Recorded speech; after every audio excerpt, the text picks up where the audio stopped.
Hello, hello, hello! Welcome to episode 3 of Coteries of New York. Come on, load. Please. Yes, okay. Rest time.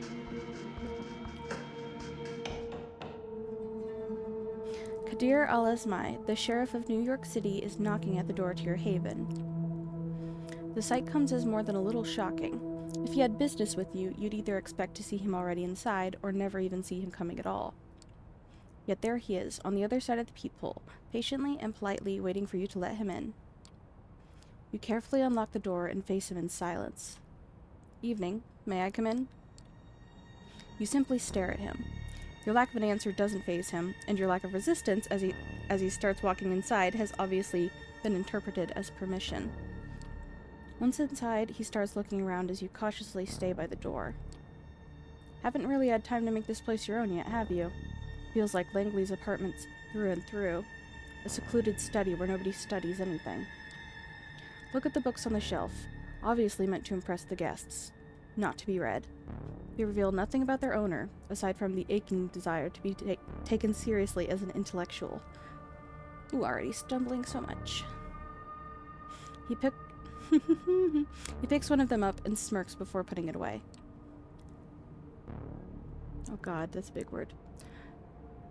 The phenomenology of spirit, next to all of this garbage poetry. We can make a bet. If she's read more than 20 pages, I owe you $50 and a gallon of blood. Deal. The kind of place that self-professed hermits entomb themselves in to suffer. Considering how much you have to run around these nights, you probably only use it for shelter from the sun and rest. Am I right? Even though he's obviously making an effort to come off as non-threatening, it's impossible to forget the first impression he made. You still see him as a fierce predator, trying hard not to expose his true colors.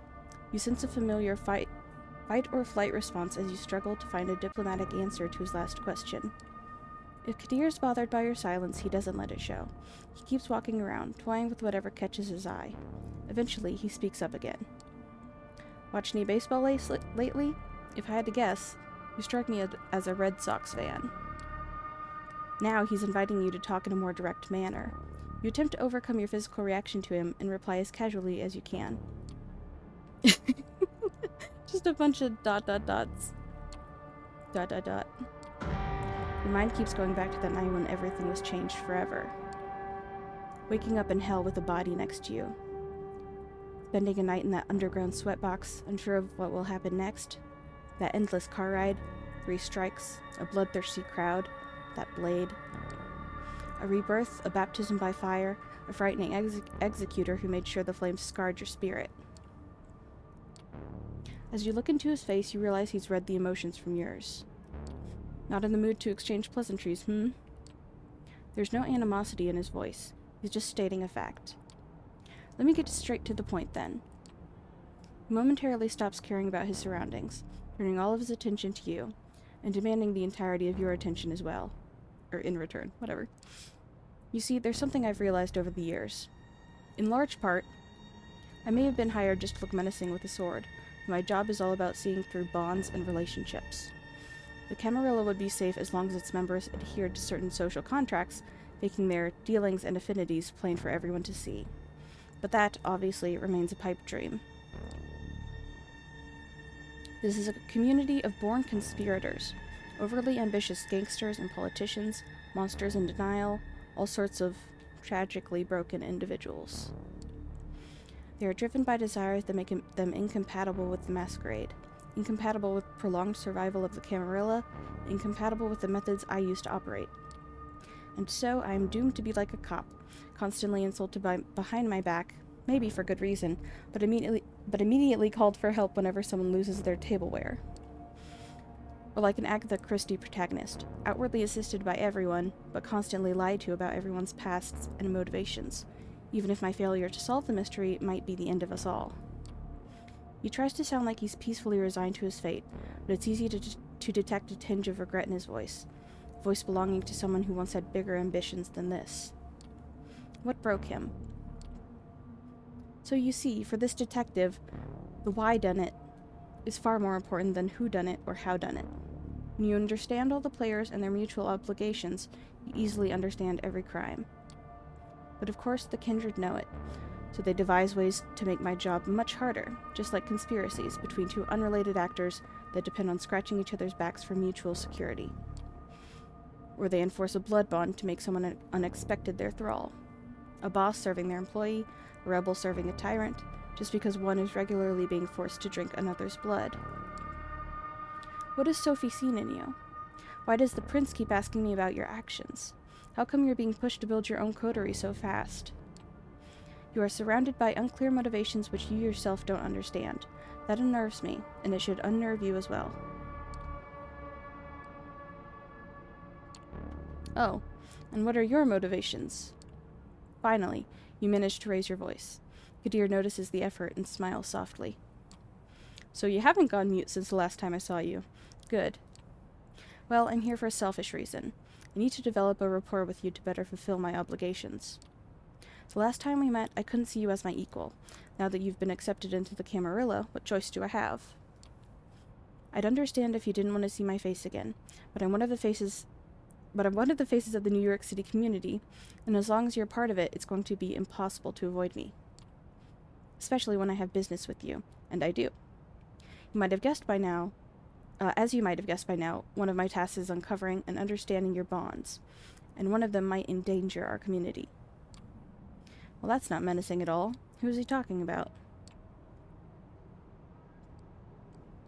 Is this about Kaiser? Kadir shakes his head.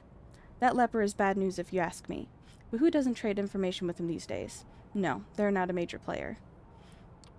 He produces a file from underneath his coat and passes it to you.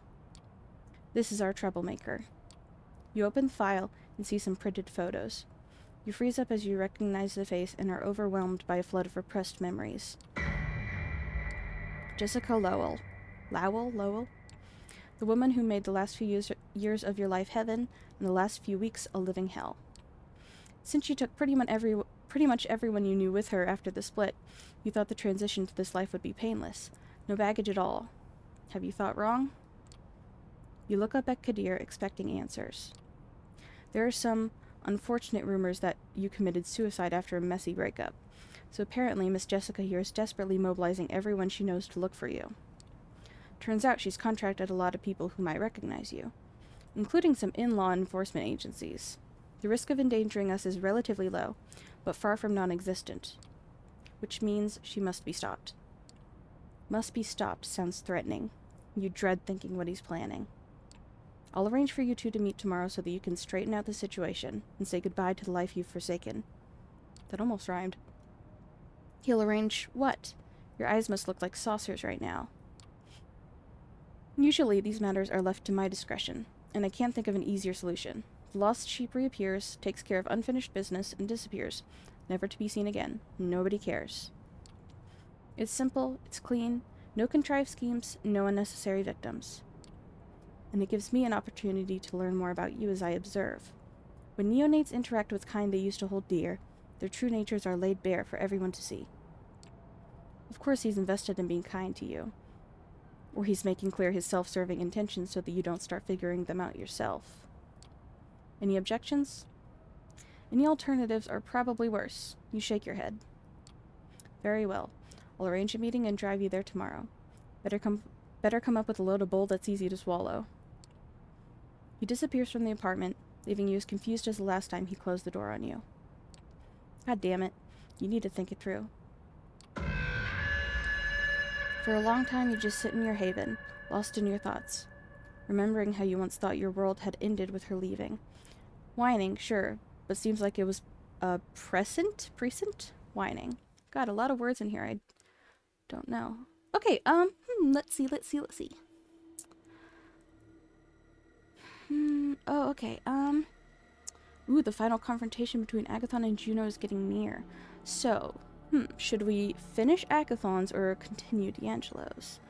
We've only done one D'Angelo, right? Yeah, I think we should do some more D'Angelo. You make your way through the now familiar rusty maze of the grain terminal and up the stairs to D'Angelo's office. This time, however, you find the room firmly locked. There's a note pinned to the door. You rip it off and scan the crooked lettering. There's been another one. At the scene now. Come to Bed-Stuy? I don't know. Corner of Pulaski and Garvey. ASAP. Looks like D'Angelo could use your help. Better get going. As you approach the address... As you approach the address D'Angelo gave you, a squad car passes by, sirens blaring. Following it, you make a turn from Delcab Ave onto Pulaski Street. Sure enough, the street is awash with red light, and the 4 or so police cars parked in the nearest corner, next to an ambulance, confirm that you are in the right place. You move closer to what appears to be New York's finest convention, looking round in the hopes of spotting a familiar, if not altogether pleasant, face. No such luck. True to his Nosferatu lineage, D'Angelo is nowhere to be seen. You stop on the sidewalk across the street, trying not to draw attention to yourself. All of a sudden, one of the cops standing by the entrance to the building looks straight at you. He does a double take, and you instinctively... I'm so sorry I'm messing up so much. Oh my gosh. I'm a little tired. He does a double take, and you instinctively look away. Bad move, you think to yourself, as you notice him making his way towards you. I'm running. Seeing where this is going, you turn on your heel and make a break for it. You hear the cop yelling from behind you, but it's clear he doesn't stand a chance. Ain't a cop alive, New York or otherwise, that could catch your kind of perp. Still, he got a good look at you, and that just might be bad enough. As you're running past a dark alleyway, someone grabs you by the arm and pulls you into the shadows. If the smell of cigars and cheap cologne don't give him away, the gravelly voice sure does. Don't move a muscle. With your back pressed against the brick wall, you remain perfectly still, waiting for the cop to walk past the alley. Bad call, kid. You don't run unless they got you dead to rights. And even then, you do it with style. None of this panicky, arm-flailing bullshit. We gotta respect ourselves, you know what I'm saying? Okay, rude. He flicks a speck of dirt off your shoulder and looks away, mouthing what seems to be one of his internal monologues. After a moment of silence, he nods and looks back at you. Anyways, I'm parked nearby. Come on. Before you know it, you're sitting in the passenger seat of a busted old sedan, parked half a block away, giving you a nice view of the police gathering. Hey, how about you do your shadow skulky thingy? Maybe you can find some way to let me in from the inside? Shadow skulky thingy? Jesus, kid. Childish phrasing aside, it's as good an approach as any, I guess. Without another word, he gets out of the car and heads for a nearby back alley. You watch in silence as he disappears into the shadows. A minute passes, then another one, and another. You begin to worry. What if there were more cops inside? What if your moldy partner has gotten himself in trouble? Suddenly, a shadowy silhouette appears in one of the windows on the second floor. Looks like you made it after all. At least, you hope it's him. The shadow waves at you and points to the corner of the building, opposite the 2 cops. You get out of the car and quietly make your way towards the alley. Sure enough, you find that a fire escape ladder has been conveniently dropped for you. Good work, D, you mumbled to yourself as you climbed to the second floor. Finding the crime scene proves easy enough. You just follow the yellow police tape, and before you know it, you're standing in the middle of what used to be someone's living room. The place has been completely trashed. Knocked over furniture, shattered glass, the works. Looking around, you notice a sign scribbled on a nearby wall. It reads, "His gift, our fate." You're no expert in typography, but the crooked letters look similar to the ones you saw back in Red Hook. Sure enough, there's very little in terms of blood, save for the occasional stain that's bound to end up on the carpet once you toss someone through a glass coffee table. D'Angelo leans against the doorway. He seems lost in his thoughts, sucking on a cigar compulsively and mumbling to himself. You lean over a bit, trying not to make it obvious that you're listening in. You manage to catch the last few lines of his monologue. The night's been kind to them so far, but the questions kept piling up, and now they've found themselves amidst the wreckage of another life. It was up to them to sift through the debris and come up with a neat little pile of answers. Suddenly, he tenses up, as if sensing your eyes upon him. Feel free to chip in, kid. Anything catch your eye? Someone sure did a number on this place. That they did. Any more to that thought? Clear signs of a struggle. The victim tried to defend themselves. Well, duh. More importantly, the poor bastard was fully aware of his attacker. Not something a fully fledged vampire would allow. God damn it, I hate where this is going. Which is? Me being right. About thin blood involvement, I mean. Anyway, looks like we're not getting any more out of this place. No way around it. We gotta see the body. In for a penny, in for a pound. Might as well be prudent. My thoughts exactly. The Duskborn have it bad as it is. If I'm gonna accuse one of them of breaching the Masquerade, I want solid evidence. And I mean rock fucking solid. Luckily for us, I might know someone who could get us an audience with our dearly departed. To your surprise, he pulls out his cell phone, a busted old clamshell.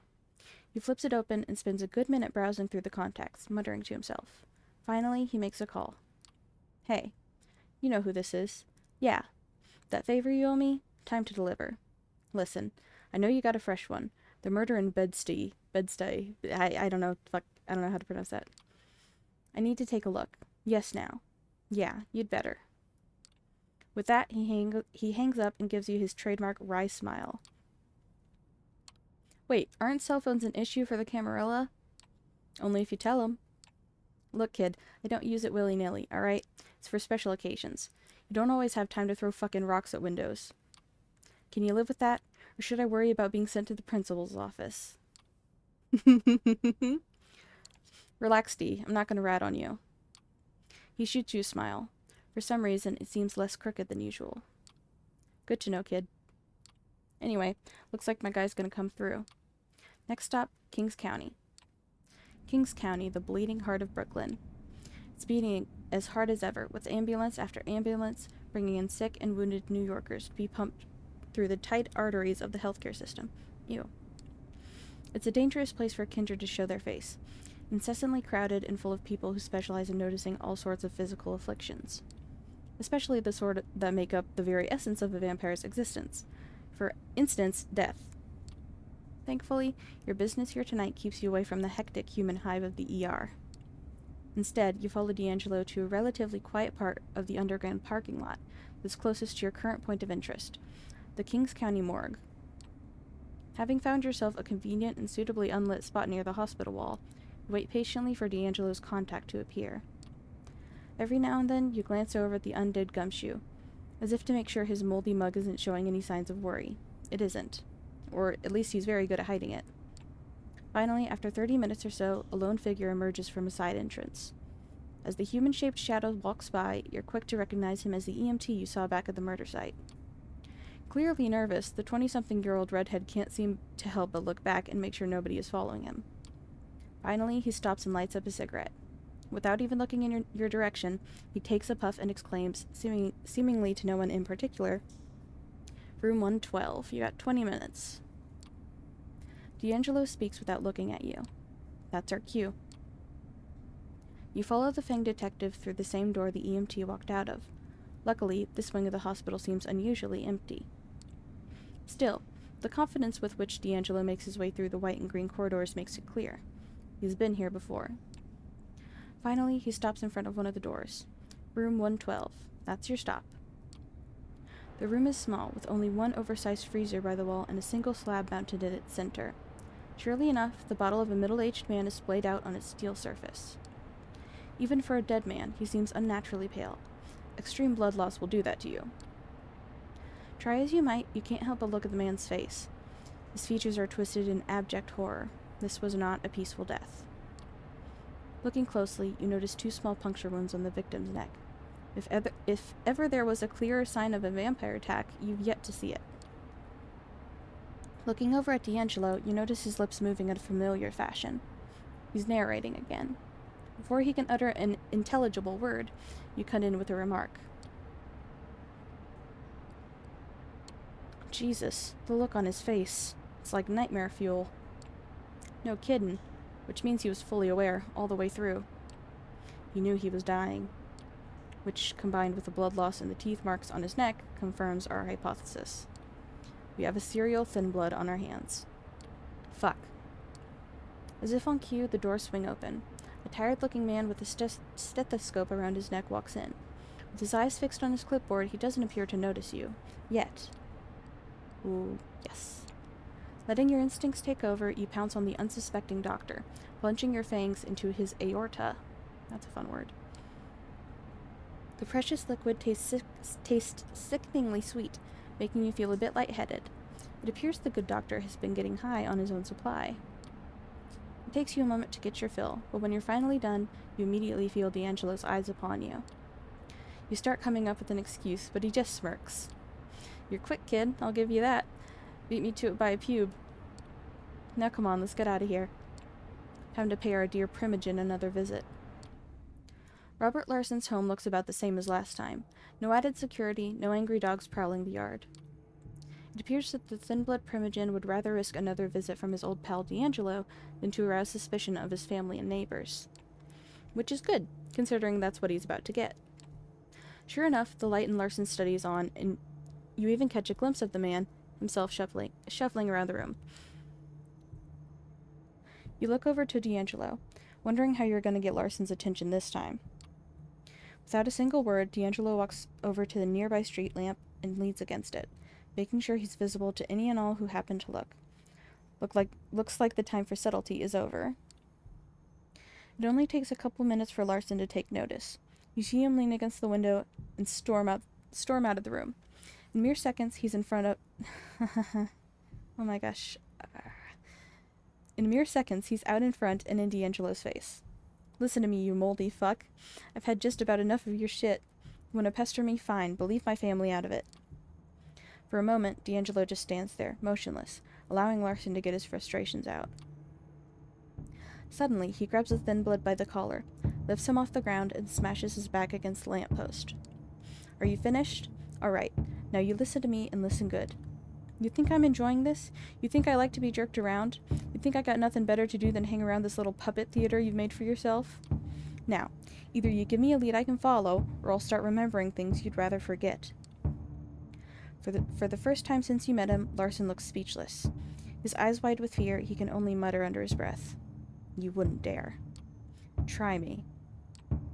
Cue awkward silence.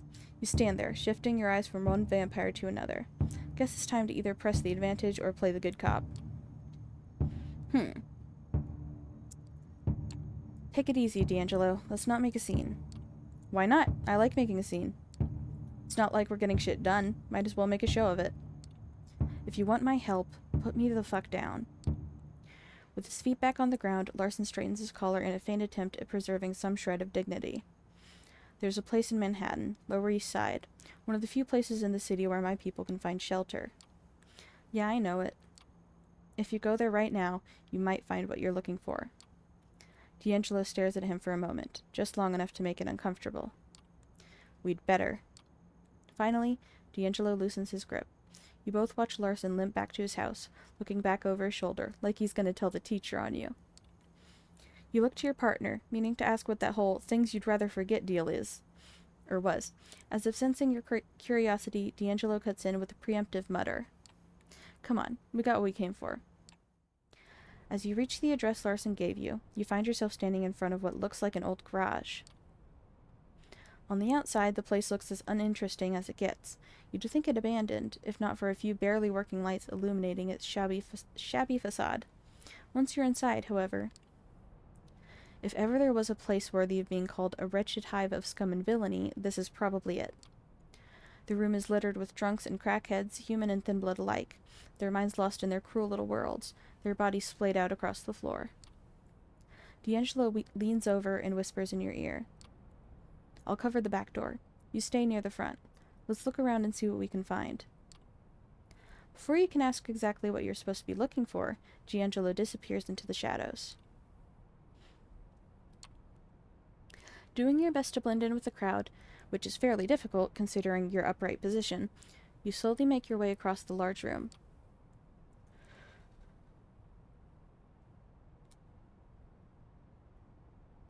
Not really knowing what you're looking for, you focus on the details. A knowing smirk, a hateful stare, anything that looks even the slightest bit suspicious. After a dozen or so empty stares, you're almost ready to give up, when suddenly something catches your eye. A young, skinny woman, hunched in the corner of the room. She gives you a bewildered look, a 1,000-yard stare that tells you, beyond a shadow of a doubt, it's her. As you walk towards her, D'Angelo emerges from the shadows right next to you. Nice catch. He kneels down beside her. You can tell he's trying to sound as comforting as possible, but with his gravelly timbre, it's not really working out. Hey, it's okay. We're not here to hurt you. We just want to talk. No, don't talk. Too loud. Too loud. She seems halfway out of it. Like the lights are on, but whoever's inside is stumbling around after one hell of a bender. All right, you like quiet. Got it. Can you tell me your name? Santa. That's what he called me. Suddenly, you hear the door swing open behind you. Even though the night is fairly warm, a cold chill runs down your spine. You look towards the entrance. There's a woman standing there, and something about her just screams kindred. Even though she seems comically overdressed for the situation, somehow, you don't feel like cracking a smile. Whoever she is, you can tell she means business. She starts making her way to the back of the room, not making any effort to sidestep any of the junkies and drunks. They all know well enough to get out of her way. Acting out of bravery or sheer stupidity, you walk up to her. She looks at you as if you were something she just scraped off her shoe. You smile nervously, without even knowing it. As soon as you open your mouth, her hand shoots out, grabbing you by the throat.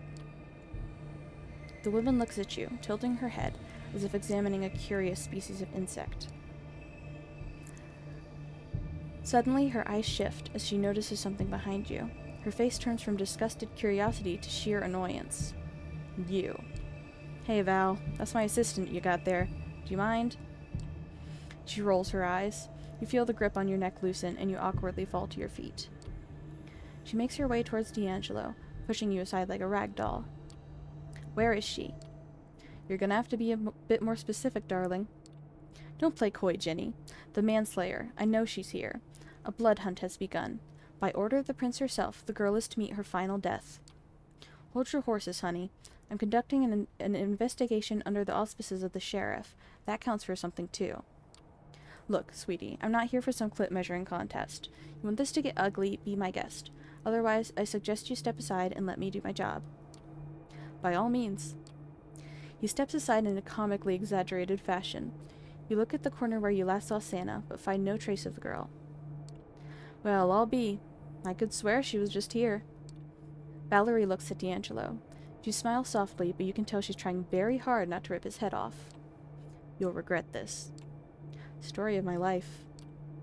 Without another word, she turns on her heel and storms out.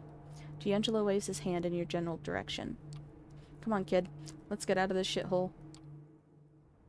As you emerge from said shithole, you feel the cool night breeze caress your face. It's soothing, and almost makes you forget how shitty the last few hours have been. Almost. Okay, kid. I know you've got questions, but it's getting early. It's getting early. And I don't feel like having a Q&A session right now. For now, you get one question. Make it count. Valerie, huh? So who the hell is she? She's a scourge, kid. Part enforcer, part assassin, all-around pain in the ass. If she finds that girl before we do, we'll never find out why she did what she did. And before you ask, yes, we've run into each other before in the past. No, I don't feel like talking about it. Alright, kid. I don't know about you, but I'm turning in. I'll figure some stuff out and keep looking for our girl. Feel free to swing by the office in a night or two. And with that, he stumbles off into the distance, not even bothering to keep to the shadows. Can't say you blame him. It really has been a rough night.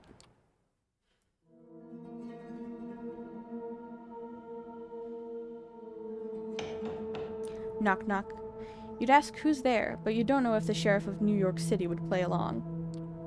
When you open the door, you see him toying with the car keys he's holding in his hand. Ready to go, fledgling? You don't feel like it, but you give him a nod nonetheless. Or nevertheless.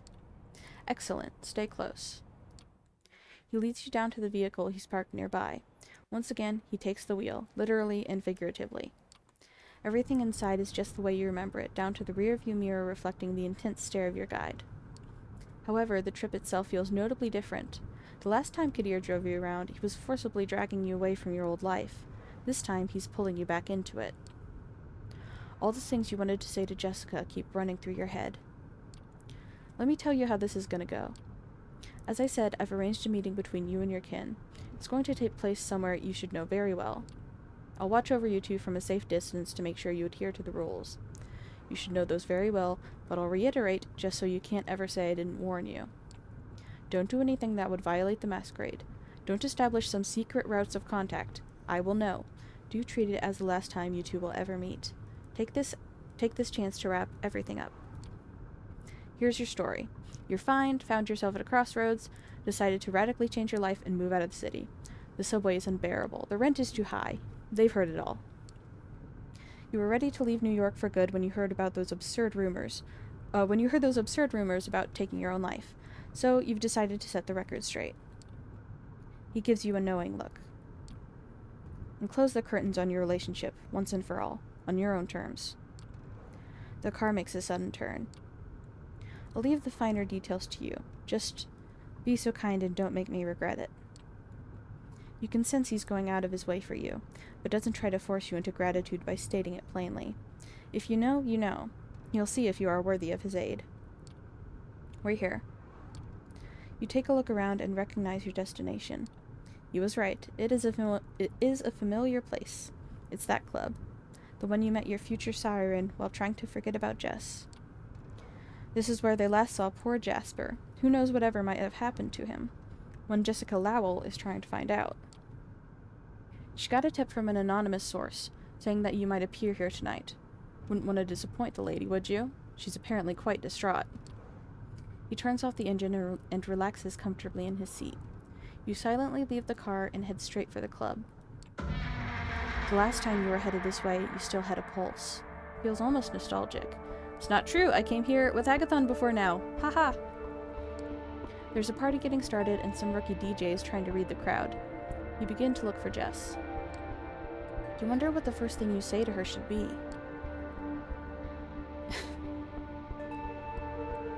Yeah, that should work. The music is pulsing and there are good vibes in the air. You spot a girl hurrying to the bathroom with a nosebleed. The smell is faint, but it gets you in the mood to have some fun. However, Kadir indicated that he's got a pair of eyes around here somewhere. Better stick to the plan. A stupid idea pops into your head. If you meet her and she says, "I want to be with you again," what would you do? Reject the idea. I'm not a fan of her. She seems like kind of a bitch, honestly. What's done is done. Best not to dwell on it. By now, it feels like you've explored all the places Jess could have been. It's getting frustrating. You grab the cheapest drink they have from the bar. A tall blonde girl in a stylish skirt smiles at you from behind heart-shaped glasses. You smile back, but this is no time for the heart to guide the hand. Whoa, whoa, whoa, what is that? You walk past her, back to your duty.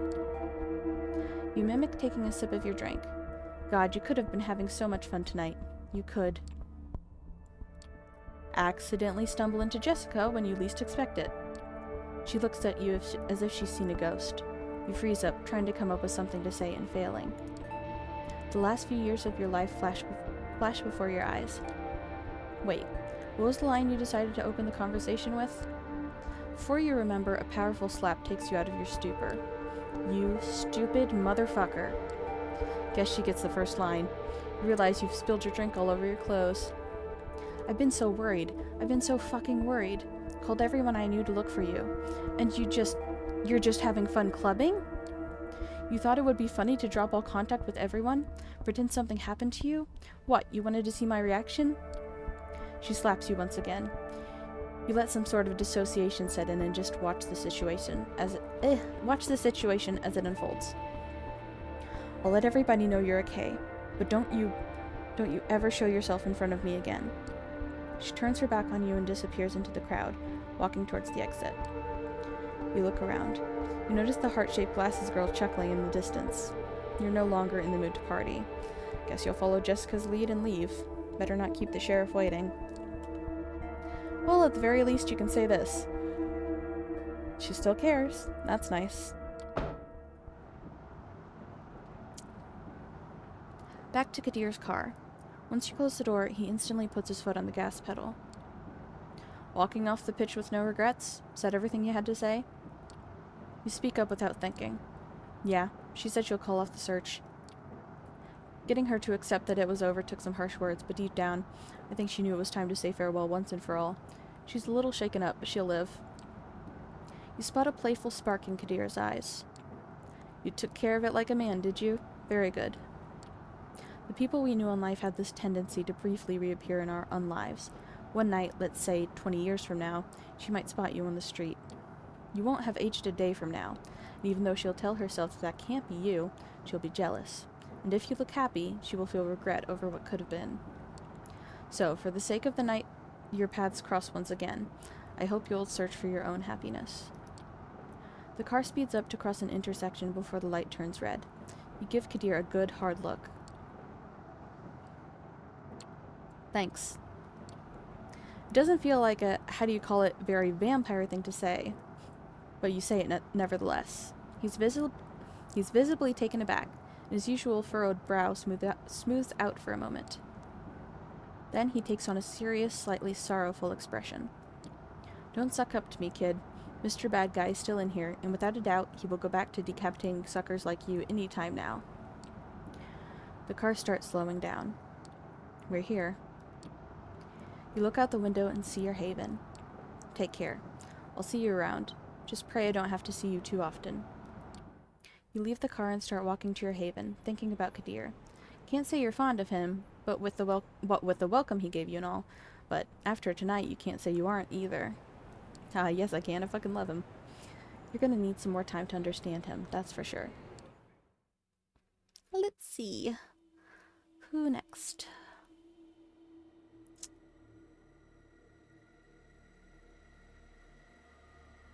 I'm gonna do Agathon. You're in your haven when somebody knocks on your front door. Puzzled, you open it. Agathon stands in the hallway expectantly, as if the 10 seconds it took for you to come to the door was an impossible imposition. Let me guess. You're going out to hunt for the research notes. You need my help. Yes, exactly. Let's go. You follow Agathon down to the street, wondering what kind of revelations tonight will hold. So far, Agathon's rituals haven't been successful at locating the research notes, but you've learned a lot about the Tremere and Agathon himself. This time I've got it. The problem is, when an old vampire disappears, even from our clan, we're so secretive that it's hard for us to find out what they were up to. Agathon's car is parked by the church. You get in and he starts to drive. You may have guessed that the notes we're looking for belong to an old member of our house. The problem is that we need them to continue her research. What does Juno want to do with these notes? Is she going into research? Agathon looks at you with uncertainty before returning his eyes to the road ahead. I don't know, but I can guess. You wait for him to continue, but he doesn't seem inclined to do so. You're getting used to sitting in Agathon's car in silence. He drives, you look out the window, back to Queens. Eventually, you roll up to an industrial area called Willett's Point. It doesn't really look like a place where a blood sorcerer would hang out. Agathon parks in front of a car repair shop that looks like it's seen better days. There are huge puddles of water on the road and car wrecks strewn about. Better be quick. If I can find this place, so can Juno. You look around to see if someone is observing you, but there don't seem to be any people about. Why would there be? Who would hang around at a place like this at night? Agathon tries the front door of the repair shop, then circles around to the back. You follow him. There's a broken window in the back protected by iron bars. Agathon grabs them and gives them a quick shake. The entire iron grill comes off. Startled, Agathon lowers it to the ground. I suppose someone else has already broken in, and didn't want to leave an obvious point of entry. You and Agathon climb inside the window. It's awkward, but not difficult. Looking around, you realize that the repair shop has been abandoned for some time. It looks like homeless people have stayed here in the past, but nobody's currently squatting on the premises. You try a light switch, but nothing happens. You know the drill. I'll do the ritual in the office. Make sure there are no interruptions. Agathon makes his way to the repair shop's office, a slightly cleaner area than the rest of the building. He begins the ritual in the dark. Bored, you start shifting through the papers left on the office's desk. Old shift records, invoices, ads, nothing from the last decade. There's a small TV on the desk, probably from the 90s. Looking closer, you realize there's a post-it note in the middle of the TV screen. You take it. It reads, "Loser, Juno." Agathon stops gesturing. They're not here. How is that possible? You show him the post-it note. He takes it and looks it over, as if suspecting it might hide a devious trick. Fuck, she has the notes, and she had to gloat. We have to go. It feels like you've spent a lot of time recently hurrying after Agathon as he walks briskly in and out of buildings into his car. He starts the car as you close the door. We have to go to her haven and get the notes. There's no time to waste. Despite the urgency of his words, Agathon drives carefully as ever. It seems that only a threat to his grandmother is enough to make him drive recklessly. What do we do with her? Is she an enemy? Let's not be hasty. I'm sure we can talk this through. Agathon doesn't sound too convinced. Juno's haven is in Brooklyn, in a waterfront warehouse. Agathon drives south to Brooklyn. This is one of the advantages of being undead. Moving at night, traffic is much lighter than if you wanted to zoom around the 5 boroughs during rush hour. Parking the car, Agathon points to a light coming from an otherwise dark, yellow brick warehouse. That's her. Let's go in. Preferring to keep a low profile for now, you circle around the building and look for an alternative entry point. You find a rusty metal door with no window in it at the very end of the building. Some kind of emergency exit? You get it open with little difficulty, entering the building with Agathon. You emerge into a light-proofed room, sectioned off on one side by a cheap plywood wall. There's a flimsy-looking door that probably leads to the main warehouse area. You stop to listen. You hear 2 voices, but they're hard to make out. One is Juno, and the other one sounds like it comes from underwater, with strange resonance. You do your best to make out what they're saying, but you only understand bits and pieces. Is it possible for me to bring another? Yes. We are too powerful. Enough waiting. Agathon tries to break down the door by ramming into it with his shoulder. It's flimsy and breaks with surprisingly little effort. You and Agathon barge into the space and find yourselves at the periphery of a candle-lit ritual circle. Your eyes are drawn to the wash basin at Juno's feet. Maybe it's your imagination, but maybe it's your imagination, but it almost feels like the water inside is emitting a wan red light. Wan? What does wan mean?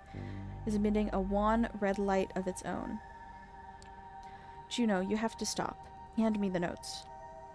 Oh, Agathon, you're such an idiot. This is beyond you now. I'll give you one last chance. Come with me. Forget Aisling and her power games. Join me and you can become your own man. What? Agathon seems genuinely flabbergasted at the suggestion. Who's your contact, Juno? Who are you talking to? Juno smiles at you. That's a good question. I guess Aisling Sternbridge doesn't go around trumpeting the fact that the old hierarchy doesn't hold a monopoly on Tremere power anymore. There are other forces out there, and I'll join them. Juno picks up a bulging folder from a chair inside the ritual circle. If this dumbass has any brains, he'll join me. No, not for the clan, but for my family. My real family. Juno sighs. She doesn't look surprised at Agathon's refusal to come with her. I would have felt badly if I hadn't offered you the chance. Come back to the chantry with me, Juno. Talk to Aisling. You'll see that this is not a good idea. You glance at Agathon with concern. You're no sorcerer, but fighting Juno in the middle of her ritual circle doesn't seem like a good idea. 2 words. Fuck you. Let's see. We're definitely going to use some blood, but presence or celerity? I'm going to go celerity. While Juno's attention is focused on Agathon, you lunge at her. She doesn't even have time to blink before you grab the folder from her and keep speeding out of the building. You don't look back, and you anxiously wait Agathon's return by the car. It's only after a few minutes that he emerges from the warehouse, looking worse for wear. He nearly stumbles out, clearly in pain, and you see that his skin has turned to an ashy, unhealthy color. He looks at you with a smile, nonetheless. His voice is a croak. She got away. The notes? You point to the folder. Good job. You see he's beginning to recuperate from whatever happened inside, but as you take off, his driving is even more careful than usual, each move making him wince in pain. You sit in silence as Agathon drives you back to Manhattan. Traffic in the small hours is mercifully slight. You consider your next words.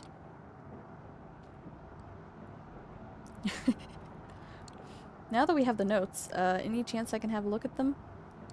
Agathon smirks. Sure, knock yourself out. You almost can't believe it. Finally, you will gain access to one of the Tremere's arcane secrets. You open the folder. The pages are all blank. I shouldn't joke at your expense after all you've done, but I just couldn't help myself. Only a special ritual will reveal the inscriptions, and they're probably written in a cipher anyway. But he just joked. He just joked with us.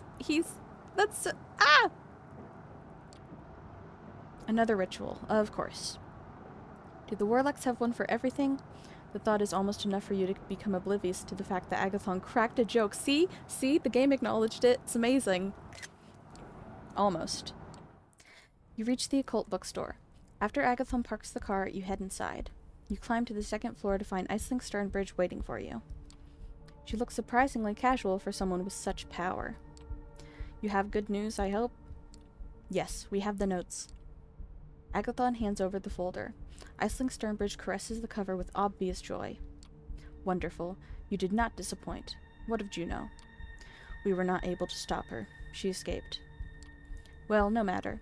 Agathon, you proved yourself yet again, and Jasper, looks like the pyramid has a good friend in you. Yay! You nod, not saying anything. Agathon looks relieved. What, did he think I was going to say something dumb?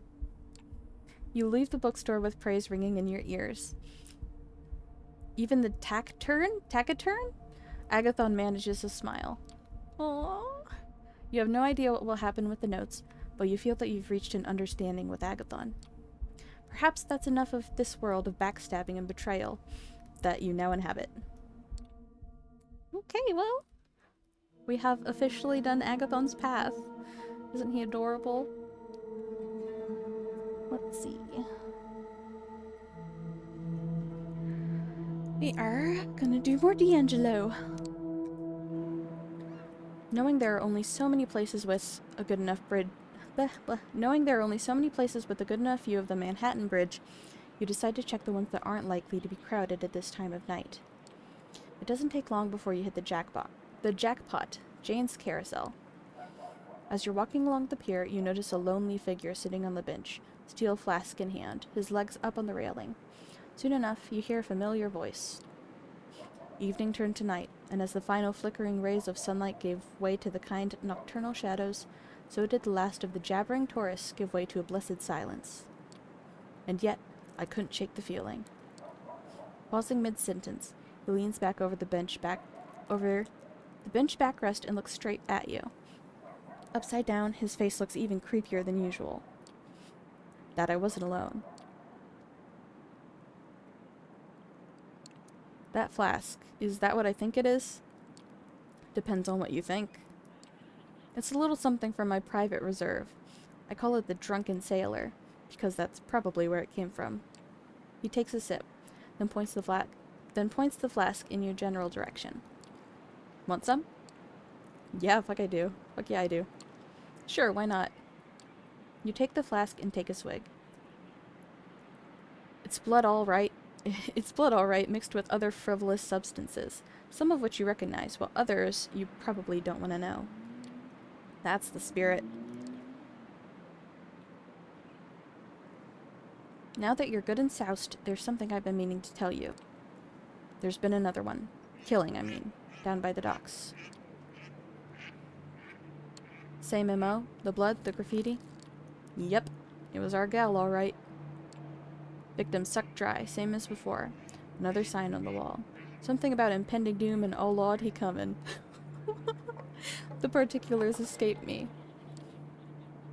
You know, that night I saw her. She looked so frail, so innocent. Deep inside, I was hoping she'd be spooked to get out of town. That maybe, just maybe, that would be the end of it. But that's me, you know? Hopelessly optimistic. Okay, so what's the plan? The plan is... He stops mid-sentence, taking a swig of liquid courage. We stop her, at any cost. I'd rather it not involve killing the girl, but I'm starting to think that ship has already sailed. Another swig. You're not sure how much of this is genuine, and how much is an act, but still, he's starting to worry you a bit. So, anyway, I've set up a meeting. Neutral ground, public space. Shouldn't get too ugly. Still, I was hoping you could tag along. Of course, I would love to. Okay, so who are we meeting? He takes another compulsive swig. Better strap in, because this one's a doozy. Unless you want to introduce me to your parents, I can probably handle it. Come on, who is it? Valerie. That blood must be an amazing vintage, because you sound fucking hammered. Hardy fucking har. Look, I know you two didn't exactly hit it off, but she's not as bad as you might think. I mean, in some respects, she's probably worse, but she can be reasoned with. Once again, he goes for the flask, but stops himself mid-motion. Look, the way I see it, we ain't got a choice. As much as I want to help Santa, she's clearly a few bats short of a belfry. More people are gonna die unless we do something about it. Alright, fine, I get it. Lesser of two evils. Lead the way, then. I like your attitude, kid.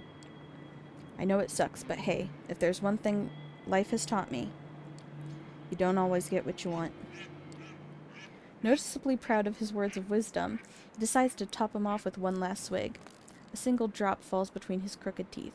He looks at the empty flask with utmost contempt. Well, ain't that fucking poignant? Muttering a curse under his breath, he makes a valiant effort to get up off the bench. As he staggers, struggling to remain upright, you offer your shoulder to lean on. He shoots you a smile that's as crooked as it is affectionate. Hey, kid. You meet his gaze, trying to look friendly rather than condescending. You're all right. And with that heartfelt moment, you bid adieu to the sprawling vista and make your way towards the bridge. Next stop, Manhattan. I'm gonna fucking marry him. Entering the park from Midtown Manhattan, you promptly take a spot by one of the alleys, not very deep into the park. Minutes pass. 5, 10, 15. You start to wonder if she's even going to show up. Suddenly, you hear a familiar voice, but with an unfamiliar tone. She sounds almost nice. Hello, Ginny. And there she is, walking along the side of the fountain. She looks less out of place here than back at that junkie-infested hovel, but only by a slight margin. Something tells you there are only so many places she would feel at home, and probably not ones you would want to find yourself in. Val? She glances over at you, barely noting your presence. Sorry about last time. Nothing personal, you understand. When I get caught up in the moment, I can get a bit intense. I can attest to that. Can you two just get a room? Because the sexual tension is just unbearable. D'Angelo gives you a pleading look. He clearly doesn't want you to dwell on the subject. You hear that, Jenny? Your friend has us all figured out. She takes a step towards you. The smell of her perfume is overpowering. Or maybe it's just jealousy. Fuck, she got me. She got me. Although, I'd be careful if I were you. Last time we got close, it didn't exactly work out for you. Speaking of which, how's that neck doing? You give her a wry smile and a very clear view of your middle finger. She returns the smile and blows you a kiss. So, what's this about? We have a mutually beneficial proposition. Does the pup speak for you, Ginny? 'Cause I'm getting a weird sorcerer's apprentice vibe right now. Give the kid a break, Val. We hear about Santa, the thin blood you're after. The girl's a threat. We need to find her. Figured we can do it faster if we work together. Uh-huh. Keep going, honey. Keep going, honey, 'cause I have a feeling there's a catch coming. The catch is... Awkward silence. It's not often you see him at a loss for words. Seeing him struggle, you decide to jump in. You have to not be a murderous bitch for like a day or two. See, now that's a deal breaker right there, sugar. If you want me to even consider it, you'll have to sweeten the pot. Once again, she turns to D'Angelo. And I bet tall, dark, and handsome over here might have some ideas. Okay, now I really don't like where this is going. Don't get too excited, kid. She wants a higher profile target, to show off to the prince what a good little scorch she is. That all you care about nowadays, huh? Playing the game? Climbing the ranks? A smile creeps onto her lips. You can tell it's forced. D'Angelo definitely knows how to get under her skin. That's my Ginny. A big ol' brain and a heart to match. Once again, she turns to you. I knew right away he tried to help this girl. He does love him a damsel in distress. But you, I'm still not sure what your angle is. I don't have an angle. It just seems like the right thing to do. Oh, wow. Seriously? Ginny, you got yourself a live one. Good for you. So there. You know my terms. Contact me when you've made up your mind. Don't take too long, though. I'm a lucky girl. I might just find your little thin blood on my own. Still, I hope we can work together. We did make a good team back in the day, didn't we? Slowly, seductively, she puts her arms around his shoulders. She glances over to you, clearly enjoying how awkward it makes you feel. You really do have a thing for the hidden, don't you? My things are none of your concern, sugar. Anyway. Withdrawing from the strange half-embrace, she flicks D'Angelo's nose gently with her index finger. Almost instantly, she turns from flirtatious to dispassionate. However this plays out, I have a feeling we'll meet again, sooner or later. Until then. Without sparing you another glance, she disappears down an unlit park alley. D'Angelo watches her go. The look on his face, a mixture of longing and guilt, is borderline comical. Finally, he turns back towards you, as if breaking some spell he was under. Well, that could have gone a lot worse. Yeah, no shit, they were a thing. Okay, I have to ask, did you and she ever... Nope, not going there. Val and I, we got some history. Some of it good, some of it bad. Let's leave it at that. And kid, don't be fooled. Val likes to play around, but she will rip your fucking guts out and stuff them up your ass if it means she can get what she wants. And right now, she wants me to give her Larson. Larson? Why would she want him? He's a primogen, remember? A weak one, but still. For a scourge, he's a much more valuable target than some no-name Duskborn. And it just so happens that a certain someone might have some dirt on him. He squints, rubbing the bridge of his nose. Fuck it. I'm heading back to the office. Need to put my feet up, get some blood flowing to the old noggin. You coming? You nod. Why the hell not? And so, you make your way towards Fifth Avenue. You've got a long way ahead of you, and a lot of stuff to figure out. Although it's not your first visit, you still find it hard to navigate the dark, rust-ridden corners of the grain terminal. Luckily, this time you're with someone who could probably do this blindfolded, so you just follow his lead. As you're both climbing the rickety stairs leading to the mezzanine, you suddenly notice a light coming from D'Angelo's office. A quick look assures you that no, he did not, in fact, leave it on.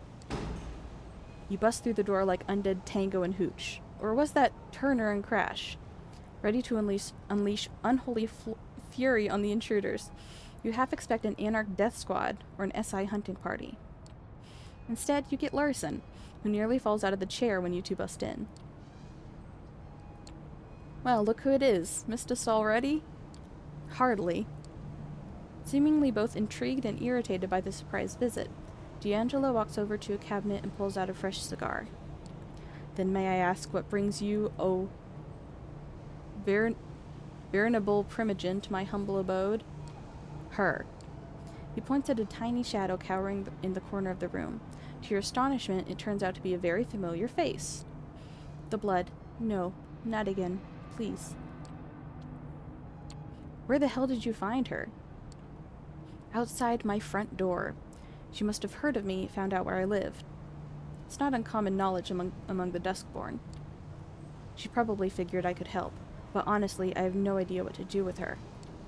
I mean, I should turn her into the prince, but that's just another strike against my people. Then again, I can't just set her loose, not after what she did. Fuck, D'Angelo, you can tell that I'm desperate if my first instinct was to come to you. No, Larson, I would attribute that decision to what's left of your common sense. He leans over to you. Hey, kid, I think we should call it a night. Just give me some time to talk to the girl. Maybe I'll get through to her somehow. The sign. The sign. It's always there. Though I ain't holding my breath. Honestly, you're glad to leave him to it. Spending the night in a small room with a tiny serial killer somehow doesn't seem too appealing. Still, you're hoping D'Angelo will be alright. He's got some tough choices ahead of him. Okay. You know what I like about Val? Well, one, all of her. I think she's so fun. Also, I love that finally they fucking acknowledge that, yeah, obviously there will be some people who are like especially into Nosferatu. You know, we don't all have the same ideals of beauty and desirability and all that shit. Let's see. I mean, I guess let's go see Benoit. Approaching the cathedral on the street makes you nervous. You've been here twice, and twice something bad has happened. Or almost happened, as in both cases you ran away.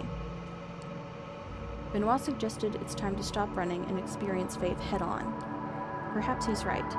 Maybe it is cowardly to take refuge in rationalizations when you know what you felt. The holiness of the priest and your own damnation. Walking towards the doors of the cathedral, you glance at the bench where you sat down, where you sat when you first met Benoit. He's waiting for you, sitting and contemplating the cathedral's Gothic architecture.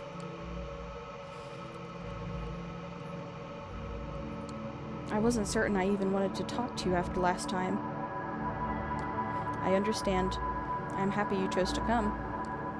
Benoit looks different than before. Intense, certain. You've had some time to think about what we spoke of before. I want to learn more about Cain, about where we all came from. All in good time. I have something different in mind for tonight, as you surely remember. Let's go see Father Anthony. It's best not to talk in the cathedral, so I arranged for us to see him at his home. I have a car nearby. That's a good idea. The cathedral has become too exposed. That's what I thought. Some things are best done with privacy. You follow Benoit as he walks down the street until you come to his car. A surprisingly pedestrian family sedan. Why does everybody in this drive a fucking sedan? Is this sponsored? The essence of the Masquerade is inconspicuousness. Nobody expects a vampire to drive a car like this. Well, I guess that's why. He answered my question. Benoit drives north towards Queens. During these moments, you feel most anonymous, just another speck of dust in a vast machine where every action influences the whole in tiny waves. The one thing you've learned about the Kindred is that they are not lacking in self-regard. The prince of a camarilla city is said to rule the domain, yet how much do they really affect mortal affairs? If you ask a vampire, they'll say a lot. Perhaps that's what made Benoit turn inward, the futility of finding meaning in a secret, predatory existence. Benoit stops in front of a red brick row house, a little rundown, but probably not cheap. Benoit notes your interest. Father Anthony comes from an old New York family. He inherited the house. When I first met him, I was suspicious, so I checked up on him. Despite the way he keeps putting you in dangerous situation, kindred paranoia seems to come naturally to Benoit. Perhaps that's something you can learn from him. Isn't this a masquerade breach? I suppose. But we make ghouls all the time, we hunt. The masquerade is threatened regularly with much worse than this. You follow Benoit to the stairs, looking around for any signs of an ambush. As you get to the door, the first signs of trepidation hit you. The discomfort, the pain that'll follow once you're inside. It feels like a physical thing, a burning sensation under your skin, in your blood. You look to see how Benoit is taking it. He's smiling, eyes closed for a second before knocking on the door. Almost as if he's enjoying the sensation. The door opens, and you see Father Anthony's kindly face. Your body feels as if it's in a vice. You haven't really been bothered by hot or cold since you were embraced, but now it feels like the surface of your skin is overwhelmed with sensation. The fear and terror are paralyzing. Yes. You barely hear Benoit's whisper. Come in, you two. I might not know much, but I know enough not to do this on the porch. You force yourself to follow Father Anthony into the apartment, despite the splitting headache and rising panic. It's hard to take in your surroundings. Everything seems so vibrant, seeking to engulf you. Framed portraits on a mantelpiece, a cross on the wall, a living room with lots of books, many of them old. I'm not sure I can offer you anything. You don't drink tea, I suppose? No, we don't. We'll be fine. Thank you, Father. Are you sure you're okay? You look distressed. Please, Father. You know this is difficult for us. You'll forgive me if I don't waste time. Father Anthony looks pained, whether because of the rudeness or out of sympathy for your condition, you can't tell. He motions for you to sit down, but you and Benoit are both too agitated to do so. You feel trapped, like a moth being smeared against a burning light bulb. It's hard to look at Father Anthony, but you can't look at anything else either. Benoit is starting to look increasingly unhinged. His eyes look as if he's seeing into some divine beyond, just outside the grasp of your senses. Now's the time, my friend. You have to decide if you're ready for salvation. Prove your faith by embracing the Father, and let his radiance envelop you. Please, Benoit, it hurts. You're damned. It's supposed to hurt. Just kneel and be blessed. As the burning pain racks your body, Benoit pushes you down to your knees. You don't resist, too consumed by the holy suffering inflicted on you. Startled, Father Anthony takes a step back. Benoit, what are you doing? Father, it's time to be redeemed, for both of us. Benoit falls to his knees next to you, lifting his face in full embrace of the holy agony. This is not right, Benoit. Everyone has a chance for salvation. I understand there's something in God's presence that burns you, but you can work through it. Please, Benoit. There are many paths to salvation, and we'll find yours. I won't hurt you and your friend. Benoit moans in pain, stricken with grief and disbelief at Father Anthony's refusal. Please, Father. They don't even believe. Not truly. Father Anthony looks at you and seems to waver. Even his belief in salvation has limits. Oh, I don't want to kill him? Oh god. You know, that's like one option that I haven't tried yet, though. I've tried most options in this game. I've played it like 8 times. I believe, Father. I just need to find the way. Your response makes Father Anthony steel his resolve. He's a man of grace and believes salvation extends to everyone, even vampires. Benoit, your weakness blinds you. Sometimes a martyr succumbs to a special kind of vanity, where they imagine their pain is holiness. Yet our goal must always be to help our fellow man find the right path. Benoit is still kneeling. He looks at Father Anthony in confusion and surprise. Please, Father, forgive me. I don't know. Shush, Benoit. We have time to talk. Meanwhile, I think it's better for your friend to leave. I can't claim to understand the effect I seem to have on your kind, but I'm not convinced it's all salutary? Father Anthony looks at you kindly. Go. I hope we can talk again, someday. There is hope for everyone, even you. You're weeping, tears of blood staining your cheeks. Staggering and stumbling, you retreat to the door, the distance between you and the Father already making it hurt less. You hear Benoit's whispered confessions behind you as you escape into the night. You're safe, but the implications of your experience are troubling. What does this mean? Whether practical or spiritual, it feels like you have to think about this for a long time. You're free to return to your haven, and there is a distinct temptation to keep the events of the night to yourself. Yet these events cannot be good for the Masquerade. Sometimes the right choice is to do nothing at all. You walk back to your haven, alone as usual, among the people who crowd the New York sidewalks even at night. Holiness hurts. That's the inescapable conclusion from what happened. Hard to say what words like salvation and damned mean in modern nights, but the way you felt in Father Anthony's presence is an unavoidable fact. Father Anthony and his faith is the key. You could walk into a church and fondle across to your heart's content. None of that means anything. It's only in the presence of living faith and holiness that holiness becomes manifest. Perhaps one day you'll have the courage to go back to Father Anthony. Man, Benoit's kind of a freak, huh?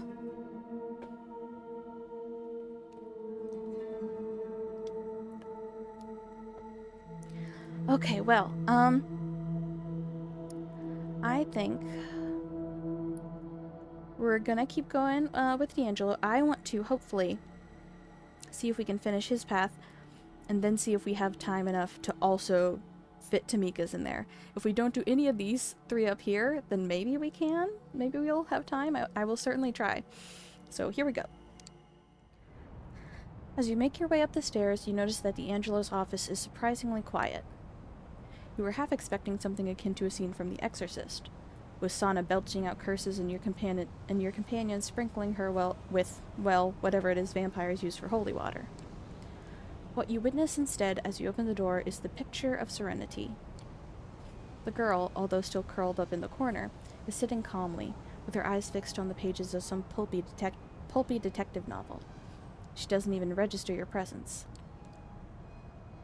Sitting behind his desk, D'Angelo seems to be looking over some files, puffing on his usual brand of cigar. Seeing no trace of Larson, you assume he must have gone back to his family. Noticing your presence, the vampire detective leans back in his chair and gives you a tired look. Hey there, kid. Glad you could make it. You kiddin'? I wouldn't miss this for the world. Clearly noting your sarcasm, he hits back with a smile that could express anything but amusement. Right. Make yourself comfortable. We have some heavy shit to figure out, you and I. I've been going over the case files, mulling over our options. Surprise, surprise, they all suck donkey dick. No matter how we go about this, someone gets fucked over. Her, Larson, us. Wait, did you just say case files? We have those? Hey, say what you will about me, but I take my work seriously. And, as my faithful assistant, you should too. So, here's what we can do. 1. We grab Senna and take her to Elysium and make a case for her to Prince Panhard. 2.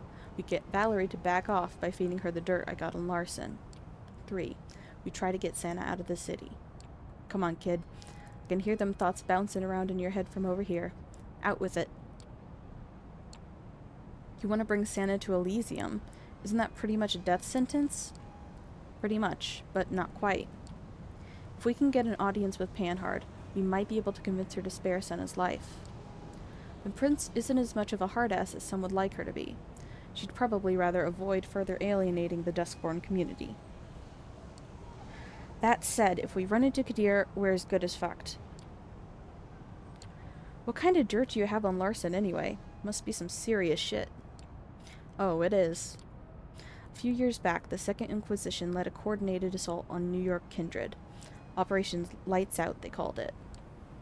Nasty fucking business, that was. A lot of good vampires died. Some of them I knew personally.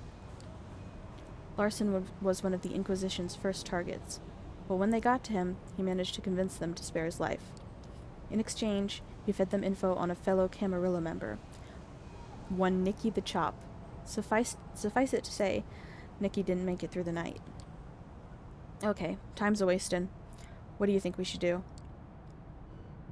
Wait, you're letting me make the call? Look, kid.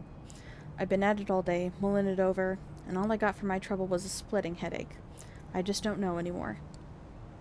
All I'm asking is for your honest opinion. Just pick one and make a case. Convince me it's the right thing to do. Or the least wrong, at least. So, one more time. Bring the girl to Elysium, trade her life for Larson's, or sneak her out of town. Which one would you go with? Well, I do know where all of these lead, so I'm gonna choose it based on that.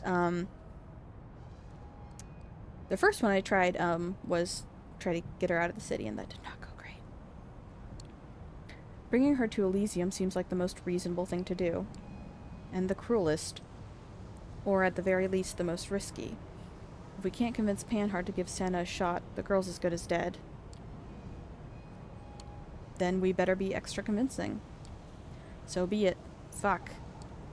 Do me a favor, kid. Watch her for a few minutes, okay? I gotta make some arrangements, make a few calls. He catches himself, looks at you with an expression of the phoniest of phony guilt. But not like with a phone or anything, 'cause, you know, that would make me a naughty boy, which I'm clearly not. He walks out of the office. Through the frosted windows, you see him instantly go for his clamshell phone. Screw it, does it really make a difference at this point? You turn to the girl, who still has her nose in the book.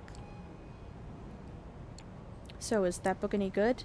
I don't usually go for this sort of stuff. It just leaves me cold. She looks up from the book and her eyes glaze over. Cold. A shiver runs down your spine. You decide it's best to leave her to her reading and spend the next few minutes in complete silence. Finally, D'Angelo staggers back into the room. All right, I called a friend of mine who works at the art hole. Says the prince is there right now, in her private quarters. We'll just have to figure out a way to get an audience. He walks over to Santa and crouches beside her. Speaking softly, he takes the book out of her hands and gently strokes her head. Hey, darling, I need you to listen very carefully. We're gonna go on a little trip, okay? You need to stay quiet and stay close to me. Can you do that? Stay close to D'Angelo? She squints, trying her best to concentrate. D'Angelo. Close enough. Something akin to a smile creeps onto her face. It's as close to happy as you've seen her. Gift, not hurt. D'Angelo returns her smile. You're welcome. He turns to you, putting his serious face back on. He nods. Looks like it's go time. Oh, God. The art hole welcomes you with all its usual weirdness and grotesqueries masquerading as contemporary art. Right now, however, art is the last thing on your mind. As the three of you make your way through the crowd of unusual suspects, D'Angelo gestures towards a lone figure standing in the corner. To your surprise, it turns out to be Sophie. As you approach, she raises an eyebrow, taking an especially long look at Santa. And here I thought nothing in this world could surprise me anymore. Mind telling me what it is you're doing here? D'Angelo nods courteously. We're here to see Prince Panhard. I don't suppose you could help us get an audience. I think you're confusing me with the prince's herald. An honest mistake in this lighting. Still, I'm afraid you're out of luck. From what I've heard, the prince is not accepting visitors. Please, it's a matter of utmost importance. I'm sure she'd make an exception for someone of your status. Appealing to my vanity, although appreciated, won't work this time. Like I said, the prince doesn't wish to be disturbed. Suddenly, you hear a voice from behind you. It's the last voice you could possibly want to hear right now. Maybe I can help. You look over to D'Angelo. He seems frozen in place, not able to move a single muscle. This is bad. Very bad. Keeping things casual, Kadir tips an imaginary hat in your general direction. When he looks at Santa, you notice his expression sour, if ever so slightly. Perhaps this is a conversation best held in private. Follow me. Before leaving, he nods at Sophie. Langley. Kadir. Again, you glance over to D'Angelo, but he doesn't even acknowledge you. He seems to be in a state of deeply internalized panic. Not seeing any way out of the situation, you follow Kadir into a small backstage area. There, he stops and addresses you once more. It's good to see you, D'Angelo. It's been a while since you last showed your face around here. And I see you've brought friends. So, how about we skip the unnecessary drama and you two leave without incident, while I take care of our thin-blood guest? The girl's mentally ill. You can't hold her responsible for her actions. I'm not holding her responsible for anything. She's a problem. It's my job to solve problems. It doesn't have to be this way. Just let us talk to Panhard. That's Prince Panhard to you, D'Angelo. And no, your harebrained scheme isn't going to work. What exactly did you think was going to happen? You bring the Duskborn with a blood hunt on her head to my doorstep and what? Hope that the prince stays my cruel hand? Honestly, I thought you were smarter than that. But I promise to make it quick, painless. That's as much as you'll get, so don't push it. And with that, he turns to Santa. His expression grows softer, almost kind. Then he grabs her by the hand, gently. There is not even an inkling of violence in his demeanor. Come, my child. You've been very brave. The pain is almost over. Pain. Over. With blissful ignorance, she looks at you and D'Angelo as the sheriff walks walks her out of the room. Your companion looks broken, as if something inside him just snapped. Without even looking at you, he utters under his breath, "I killed her." You gave it your all. Sometimes shit just happens and there's nothing you can do. Nice catchphrase, kid. You should have it printed on a t-shirt. A moment of awkward silence ensues. I really thought I could save her, you know? Not really knowing what to say, you lift your hand to pat him on the back. You stop yourself mid-motion. Somehow it doesn't seem like the thing to do. You leave the art gallery and head back to the Red Hook. On your way, you keep thinking about Santa, and whether now is the exact moment Kadir brings her final death. It's not a pleasant journey. Slowly, clumsily, you make your way back to the grain terminal. No words are spoken, no bad jokes made, no monologues muttered, and no smiles exchanged. There's only silence and vacant stares. As you head up the stairs to D'Angelo's office, you can feel the tension rising. You can tell the moldy sleuth has reached a breaking point. He walks into his office and leans against his cluttered desk. You figure now is as good a time as any to break the silence. Are you gonna be okay? The moment you finish your sentence, D'Angelo leans over and sweeps all his stuff off the desk. Notepads, bits of paper, what looks like a cheap imitation of an antique lamp. It all comes crashing to the floor. It doesn't stop there, as he grabs a heavy file cabinet and knocks it over. Slowly but surely, the once quiet office turns into a heap of crumpled paper and broken furniture. The tantrum lasts for mere seconds, but as you stand there watching, it feels like forever. Finally, D'Angelo stops and looks up at the ceiling. It's hard to tell if he's had enough or simply run out of stuff to throw around.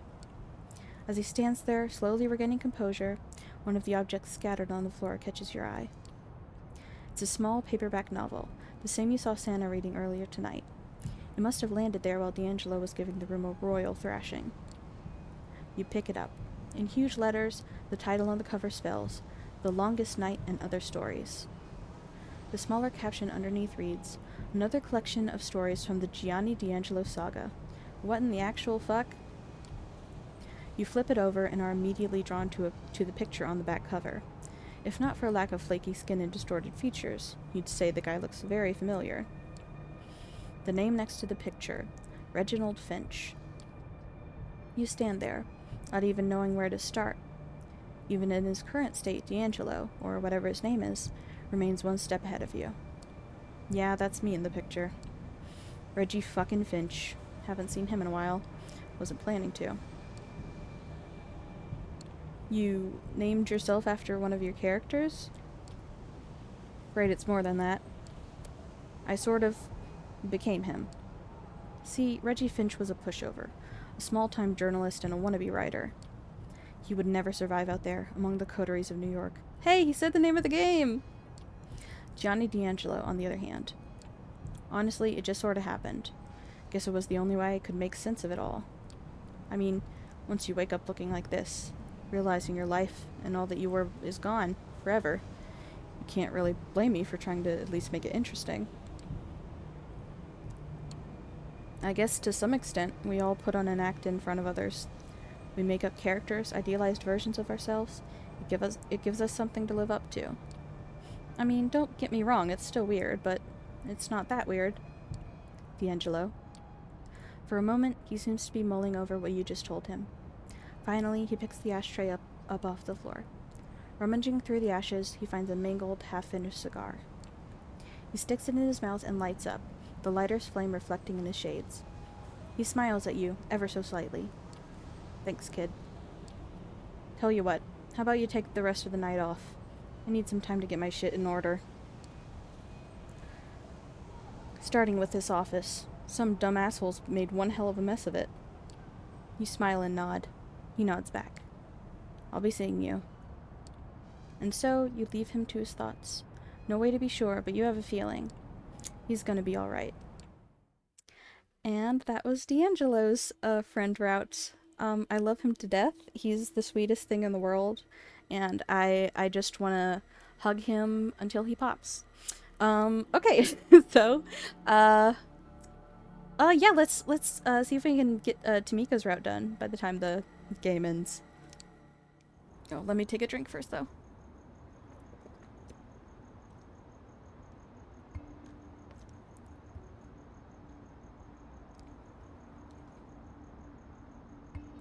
Once again, you cross the gate of Prospect Park and head straight for where you last saw the Farrell duo. Minutes pass. Finding no sign of Tamika, you begin to worry that something might have happened to her. Suddenly, you hear rustling coming from the nearby bushes. And it's not the stray cat kind of rustling either. Hey, you in the bushes. You know I can hear you, right? The rustling stops, if only for a second. Suddenly, the bushes part and Raoul walks out, desperately trying to look confident. Yeah, that's only because I wanted you to. Listen, I wanted to have a word before Tam gets here. She seems to like you for whatever strange reason, but the way I see it, you're a nuisance at best. At worst, you're a threat. Just give it some time. You'll warm up to me yet. That whole suave asshole routine might work on your dipshit cami friends, but I'm not impressed. Tamika is my sister in every sense of the word that counts. Anything happens to her that I find even remotely your fault, I'm coming after you. Is that clear?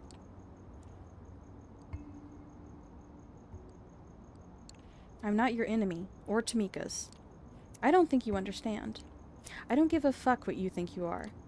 What I'm saying is, if anything happens to Tamika, I'm holding you accountable. All of a sudden, the sound of footsteps reaches your ears. It's just faint enough to not be ostentatious, but still loud enough to hear.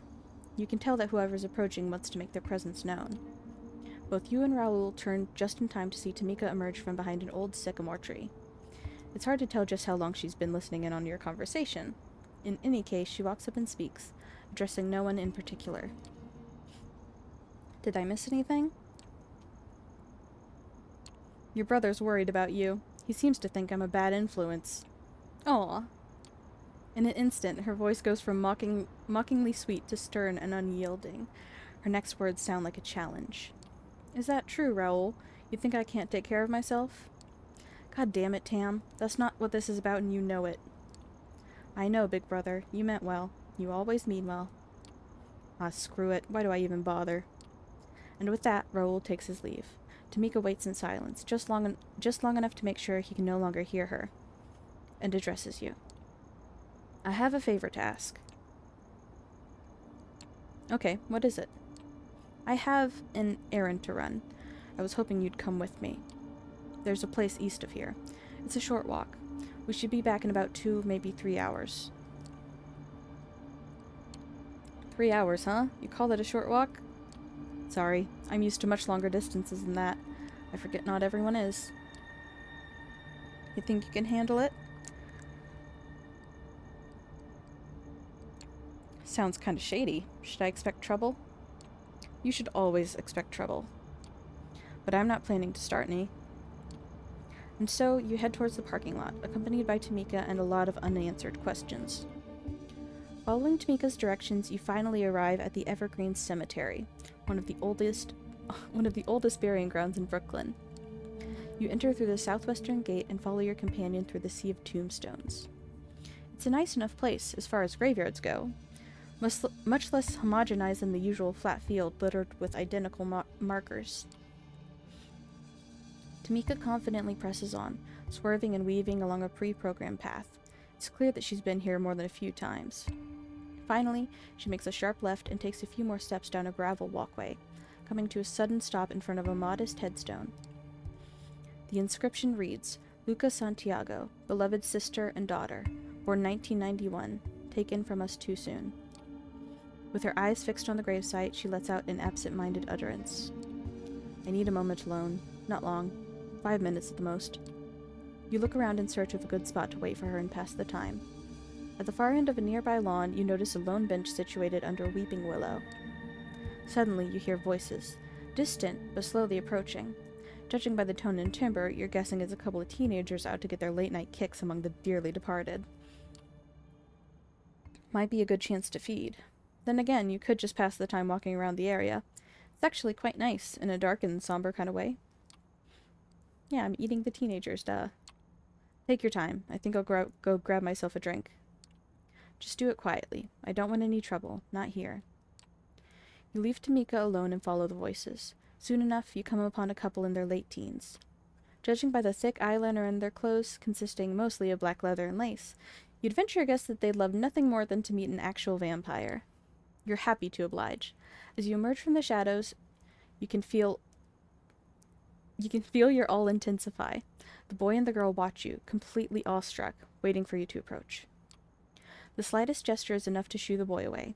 He sits on a nearby bench and watches, completely enamored, as your lips pressed against the girl's neck. It's a weird sensation to feel actual, honest-to-God pride in a victim's blood, but here you are. She's glad to have been chosen in this way. You decide there's no good reason to discriminate and also take a sip from the guy. His BO is pretty terrible, but the taste of his blood isn't half bad. Ah! Why does that keep happening? Go back, go back. Hoping the teens' post-kiss days will make your face just an impression in their memory, you leave them on the bench, just as they let their excited hormones run wild and start making out furiously. You half expect Kadir to materialize, sword in hand, to deal with these loose ends. Or with you for leaving them to roam like you did. You'll need to be more careful in the future. Finally, you get back to the tree and find Tamika sitting on the bench. Without a word, you sit next to her. You look over to her, doing your best not to stare. She looks down, crossing her arms and putting her hands on her shoulders. Crossing her arms and putting her hands on her shoulders? In an instant, the ferocious savage disappears, replaced by a vulnerable young woman. I think I'm done. You okay? I'm better now. Sorry, I guess I should tell you what that was about. She looks away. You can tell she's struggling to open up to you, so you remain silent, trying not to make her uncomfortable. I was embraced not far from here, in this cemetery. A fitting spot, I suppose. It was close to a decade ago. I'd been on the road for a couple years at that point, hitchhiking from one town to another. New York was supposed to be just another stop. And then I met Jezebel. She was strong, smart, independent. Seemed like someone I could trust, someone I could get close to. She never made me feel inadequate or ashamed, and she could hold her own in a fist fight, too. Funny thing, though, she only wanted to meet during nighttime. I didn't think much of it. Even came up with excuses for her. Busy, eccentric, whatever worked.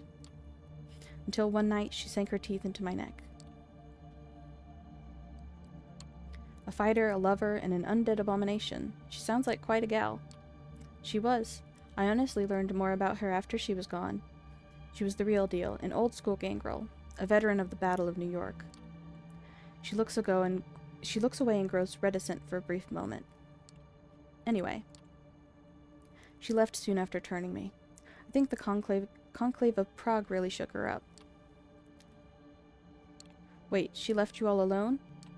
Not exactly. There was Raoul and Luca. But we were all just pups. Sure, we were together, but still hopelessly lost. I'm not gonna lie. I felt betrayed, furious, terrified. Luca died a few years later. Operations Lights Out, they called it. It was a coordinated assault by the Second Inquisition. A genocide by any other name. Her family got together, bought up a plot and buried an empty casket. I guess they wanted some closure. Can't fault them for that. Even though she's not really here, I like to come and visit from time to time. It reminds me of who I am, keeps me in check, keeps the beast at bay.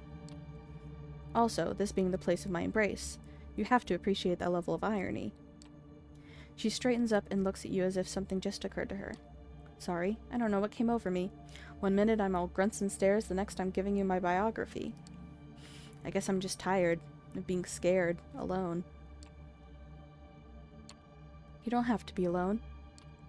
I used to think so, but those were simpler times. At this point, I'm just looking for something to believe in, someone I could give a damn about. You'll always have Raoul. She smiles sadly. Will I? Don't get me wrong, Raoul is my brother. The bond between us is not easily broken. But he's got ideas and ambitions of his own. He won't always be there to watch my back. I can't expect that of him. You open your mouth, but before you can make a sound, Tamika motions at you to keep quiet. She lifts her head and sniffs at the air. Her ears perk up and her eyes widen. Suddenly, she pushes you with all of her strength, sending you flying off the bench. Before you even hit the ground, an immense shape flies into view and smashes down into the bench, splintering it into pieces. With the blood surging through your veins, you pounce onto your feet. You look at the mass of fur and muscles that just nearly pulverized you. The creature rears its head and gives you a deranged stare. It then turns to Tamika. She seems utterly terrified, frozen in place, as if she literally just saw a ghost. You notice the creature shifts its weight, as if preparing to pounce. Feeling as if your muscles have turned to steel, you ram the creature before it can throw itself at Tamika. The beast flies through the air and smashes its back against a tree. In a matter of seconds, however, it gets back to its feet. Your attack might have surprised it, but it clearly didn't do any real damage. The creature then turns towards you.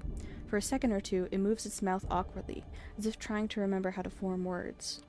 Stay out. My ground. The creature runs off towards a nearby clearing, when all of a sudden, a gunshot sends it tumbling onto the ground.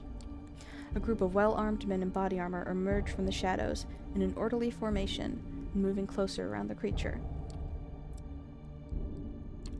Not sure what to make of what's happening, you figure it's best to get out of sight. As you start backing away into the bushes, you notice Tamika following your lead. From the relative safety of the thick foliage, not sick, you watch in silence as the group of armed men subdue the creature using steel nets and cattle prods. In the corner of your eye, you catch Tamika looking away, as if she finds this whole spectacle somehow distasteful. She speaks under her breath, her voice shaking. Can we get out of here? You see no reason to object. The walk back turns out to be a quiet and somber experience. You both walk in silence, the city a blur of lights and cars careening by. You look over to Tamika. She seems lost in her thoughts. Finally, you decide to break the silence. What the hell was that thing back there? A werewolf? No. If it were, we probably wouldn't be talking right now. Still, in a way, that might have been preferable. She rubs her temples, trying to collect her thoughts. Among those of my clan, we tell stories about the Scarred One. The Scarred One? That's the only name he's known by. He's a cautionary tale for young Gangrel.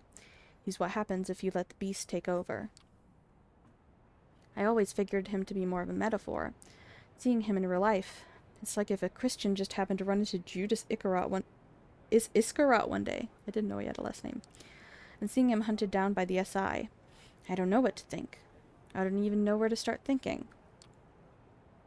Deciding to give her some space, you spend the rest of the walk in silence. Soon enough, the familiar tree line of Prospect Park comes into view.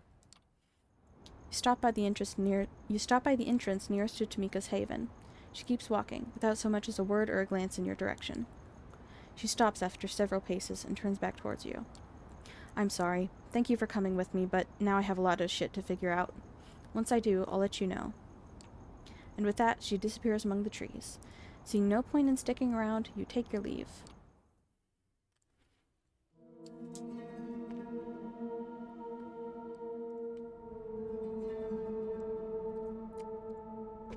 Throat hurt. Okay. Sophie requests your presence tonight, and it seems urgent. You find her already waiting for you and clearly pondering something. It takes a few minutes of awkward silence before she speaks. I require your assistance, Jasper. There is a matter of great importance that I need to ask you to resolve for me. You will find what I'm about to say surprising, I'm sure, but I need you to hear me out. I need you to contact an important Anarch figure in New York City and arrange a meeting for us. Wait, I'm pretty sure we're not supposed to meet with Anarchs. We're at war, right? The prince does look unfavorably at those who meet with the Anarchs. That much is true. You will find that with this, as many other things, the Camarillist policies have more than their share of hypocrisy inherent in them. It comes hand in hand with using medieval power structures. What we are forbidden to do, the prince may do willingly. Some of these can be done in the open, while others are kept secret, as to not invite discord and discontent. I need to contact a man named Torque. He is an influential member of the movement and, like most of them, very suspicious of the Camarilla. That's why I'm sending you to extend my invitation. How do I know he'll even talk to me? He won't. Not yet, anyway. You need to start further down the chain, and with the right story to spin. From my limited sources adjacent to the movement, I've gathered that your best chance to speak with Torque is to first meet with his right-hand woman, Mia. She's a regular at a club called the Leech Pit. I think it would be best if you presented yourself as an anarch hopeful, a fledgling looking for a place of belonging. Only after you talk to Torque directly should you mention my name in the meeting.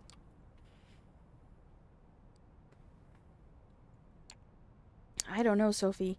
It sounds very risky. What if they've heard of me? What if I slip up and mention you by accident? I leave the approach to your discretion, but know that you have to accomplish this on your own. That you have to accomplish this on your own. I cannot involve myself, as there's just too much at stake. After tonight, I suggest that we do not speak of this again until you arrange the meeting. There are many who would jump at the chance to use this against us. With Kaiser, you have proven you can get the job done, even if it requires additional legwork. I trust you to deal with this task as quickly and covertly as possible. Forgive me, but that's all the time I can spare tonight. What I'm asking of you is just part of a bigger whole. Trust me, it'll all be worth it. Okay, I'll do my best. I know you will. Check with Gregory for the address of the Leech Pit. Have Mia introduce you to Torque. When she does, tell him I wish to meet. Let him pick the time and place, but let it be soon. If he proves too guarded, tell him I have something that will help him gather allies against Boss Callahan. That should pique his interest. Good luck, and obviously not a word about this to anyone else, not even any new friends you might have made in recent nights. This stays between us. The way she says that final sentence suggests a not-so-veiled threat, but her warm smile belies that impression. You want to keep trusting... You want her to keep trusting you. You wouldn't want to disappoint her. Gregory gives you the address. The club is in Brooklyn. Apparently it's some kind of heavy metal bar with a dedicated concert space. Time to pay this Mia a visit. The place is teeming with people tonight. You arrive in the middle of a concert. The music is loud, almost deafening, and it takes you a while to get used to it. You recognize a phrase or two of lyrics and realize that you know the song that they're playing. The poster confirms your suspicions. It's a Life of Agony tribute band, and they're not half bad. I wonder if that's a real band. A group of a few dozen patrons are tightly packed together, and the smell of their sweat and youthful, excited blood overwhelms you momentarily. It's with some difficulty that you turn to the task at hand. You've heard your share about the anarchs and how they fit into kindred politics, but you only have your short encounter in Corona Park on which to base your actual opinion of the faction. That might have just been a horrible first impression, but you're keeping your guard up just in case. You take a walk around the club. There are a few side rooms and a spacious bar area. You listen in on conversations taking place with voices hoarse from shouting, walk in on a particularly sloppy threesome in the bathroom, and eventually hit the dance floor for a better feel of the place.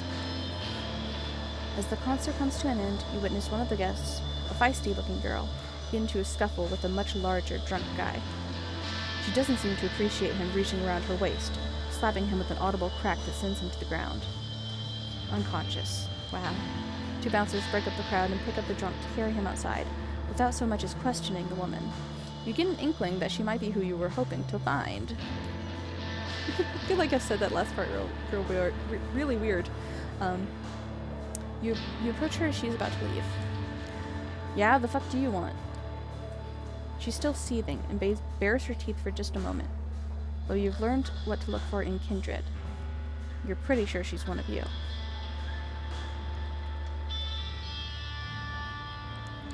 I'm kinda new to this whole being dead thing.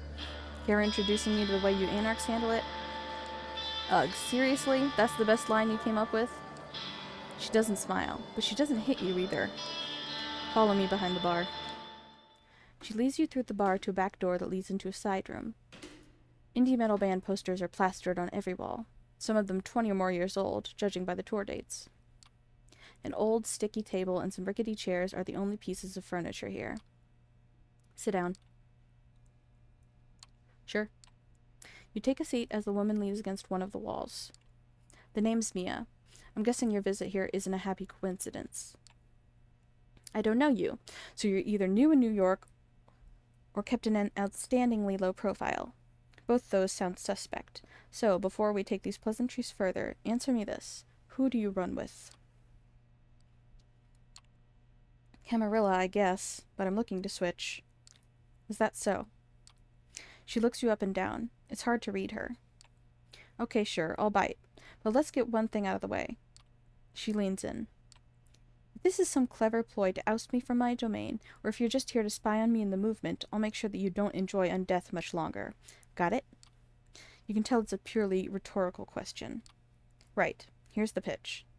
The Camarilla likes to think they're the vanilla option, what with Prince Bitch Panhard pretending that they were always in charge. But New York has never been a fully cammy city. They might have won the city in '99. But cams have had their asses handed to them many times over the years, and the movement has been here at least as long as they have. Hell, I moved to New York City before World War II, and that was a good while after I saw the Camarilla for what they are, a way to keep us all subservient and in line. The ivory tower will tell you they're the only safeguard for the traditions, and that's kind of the problem. There's only one tradition we in the movement should be respected. The Masquerade, obviously.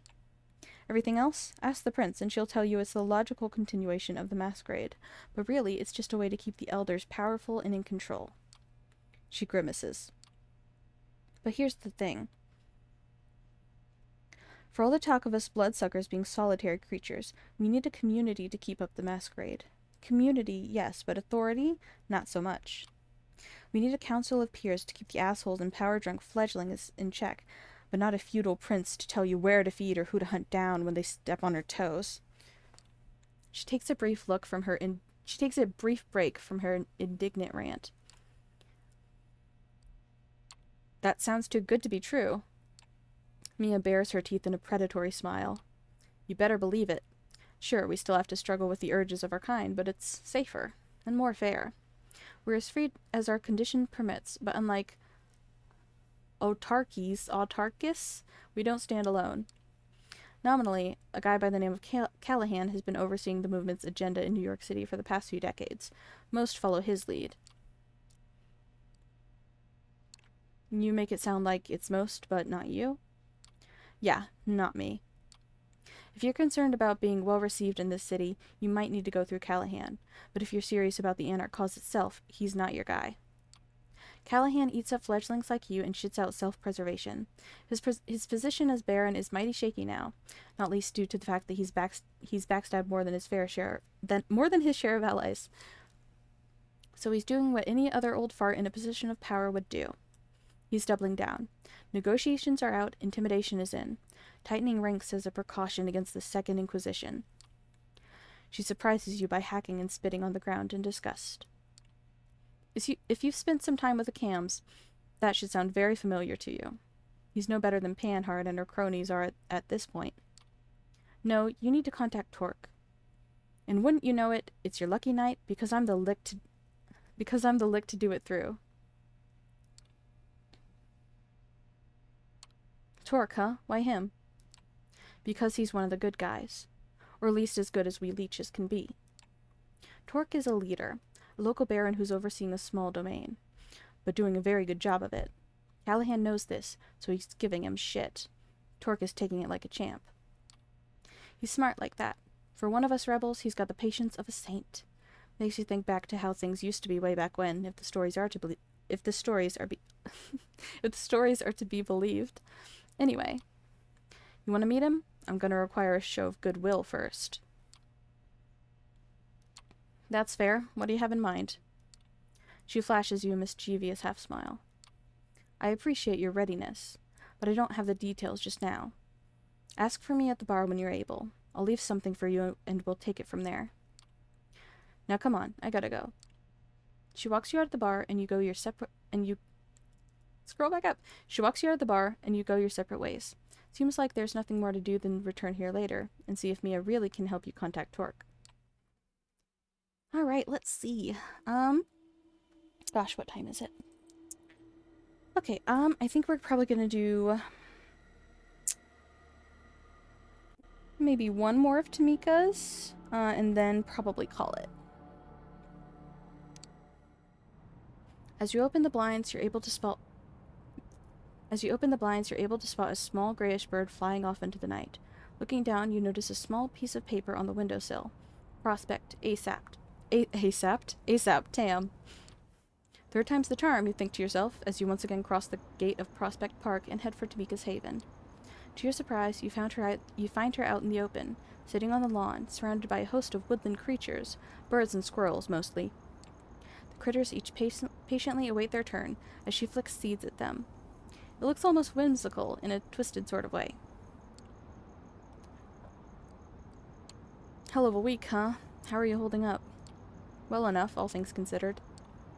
She scatters the remaining seeds onto the grass and hops to her feet. I've been doing some digging. The Inquisition has a safe house up in Manhattan. I think that's where they're keeping him. The scarred one, I mean. I want to pay them a visit. Kill that thing, and as many of those SI bastards as I can along the way. Is it really worth it? I know you want revenge for your sister, but at the very least, it's a clear violation of the Masquerade. Yeah, and that's the least of our worries. Throw in a legion of armed goons standing in our way, and an all-powerful vampire is the cherry on top. But there's more to it than just revenge. I think it can help me find out who I really am. I know it sounds corny, but I can't really explain it better than that. Trust me, I'm not taking this lightly. It's just something I have to do. With or without you. Just out of curiosity, does Raoul know about this master plan of yours? He does now. He emerges from the shadows a mere few feet away from you. Son of Gun finally managed to sneak up on you. Tamika eyeballs him as he gets closer. You've seen that look before. She's clearly asserting her position, but this time it comes off as a formality rather than an actual challenge. How long have you been there, Raoul? Long enough. I'm still not buying that whole scarred one bullcrap, but taking a bite out of the Inquisition's collective ass is just too good to pass up. I went in. You better believe it. I was there. Saw it with my own eyes. I'm sure you saw something. Whether or not it was the literal boogeyman they scare young ferals with is a whole different story. And with no due respect, you're hardly a fucking expert on the subject. Now, can we move this along? I'm itching to kill some SI fucks. Tamika, you got an opinion? Heh.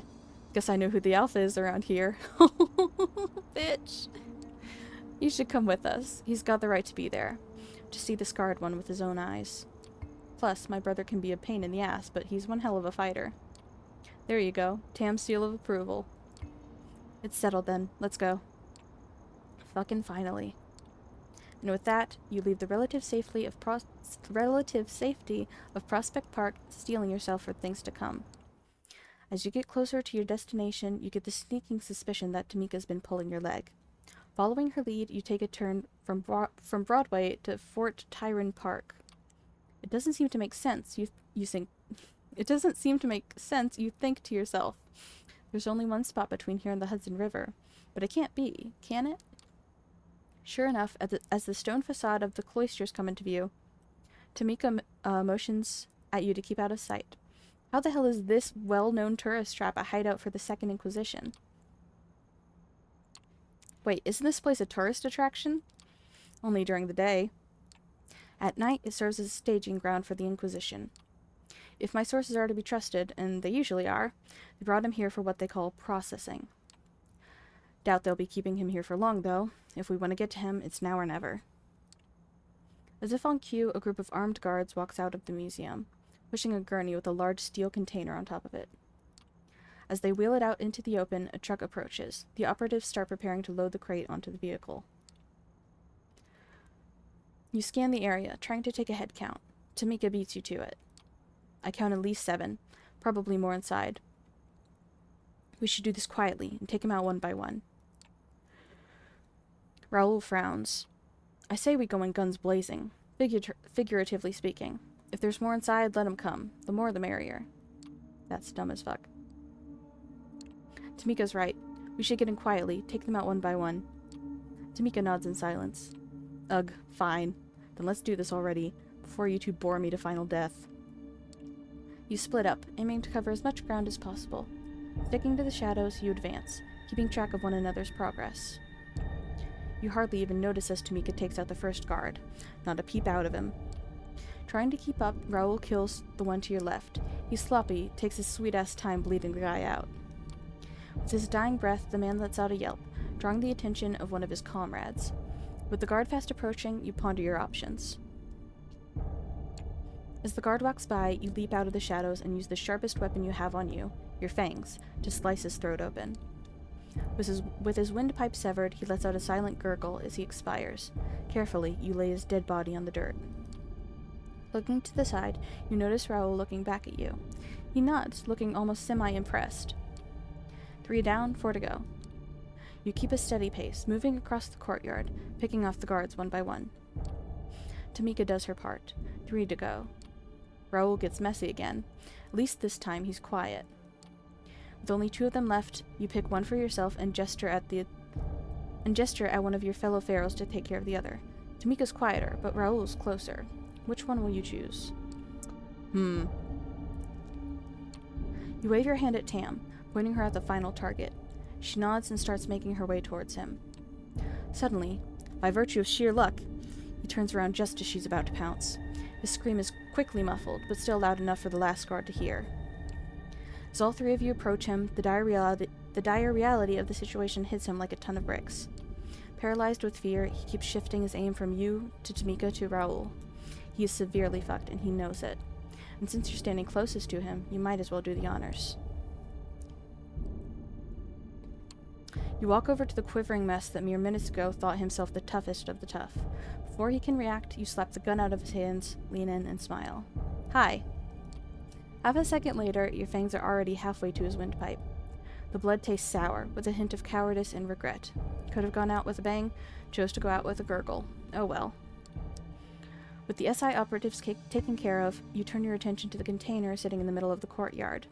Using your combined strength, you make quick work of the steel door. As you walk in, the moonlight from behind you illuminates a twisted figure huddled on the floor. It's hard to believe that the thing lying before you, beaten and tortured within an inch of his unlife, is the same creature you fought back at the cemetery. What the fuck is that thing? Why, it's the boogeyman, Raoul. Turns out he's real. Who knew, huh? His lips move silently, as if searching for the right words. He looks to you, then turns to his sister, as if waiting for a sign. For a moment, Tamika just stands there. She looks down at the scarred one, the once fearful boogeyman, whose very mention could strike terror into the hearts of her tribe, now reduced to a whimpering pile of flesh. Finally, she turns to you with a look of childish innocence mixed with confusion. Then she looks back at the scarred one. You can tell she's lost. Tam, what the hell are you waiting for? Let's kill this thing and get out of here. This is your choice. I can't make it for you. She turns to you with a look of pride mixed with desperation. I'm not asking you to. Do it, Tam. You know he deserves it. Hell, looks like you'll be doing him a favor. He made his choice a long time ago, but it doesn't need to be your choice. Suddenly, the very air around you seems to thicken. You look over to Tamika. She's not quivering anymore. She walks up to the scarred one. The pitiful creature presses itself into the corner in a desperate and futile attempt to crawl away. Without a word, she grabs the creature by the ears, sinking her claws into the sides of his head. She looks him dead in the eye. Her voice cuts through the air like cold steel. Stay out of my territory. In one fluid motion, she rips the chain off the wall. The pitiful shadow that was once the scarred one scurries off into the night. Raoul seems flabbergasted. Tam, what the hell are you doing? Carving her own path. Standing outside the steel container, the 3 of you take a moment to gather your thoughts. You look at one another, at the blood staining your hands, clothes, and faces. In the pale moonlight, it appears black and shiny, like a fresh ink stain on a fresh sheet of paper. Without another word, you head back towards the city lights. The journey back takes longer than it did in the other direction. With bits and pieces of the Second Inquisition still stuck to your clothes, you decide to play it safe by sticking to the back alleys and cutting through the darker corners of the city. Tamika stays several steps ahead of you. Both you and Raoul are quite content to follow her lead. You can tell that these last few nights have taken a toll on her, but not necessarily in a bad way. She seems stronger somehow, confident, more in tune with herself.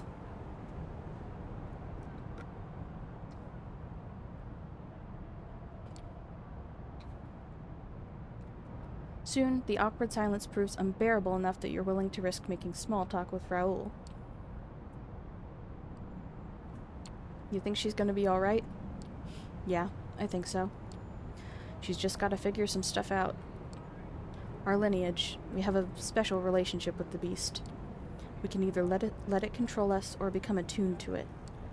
It's a constant struggle, marked with difficult choices. I think Tam just made one of them.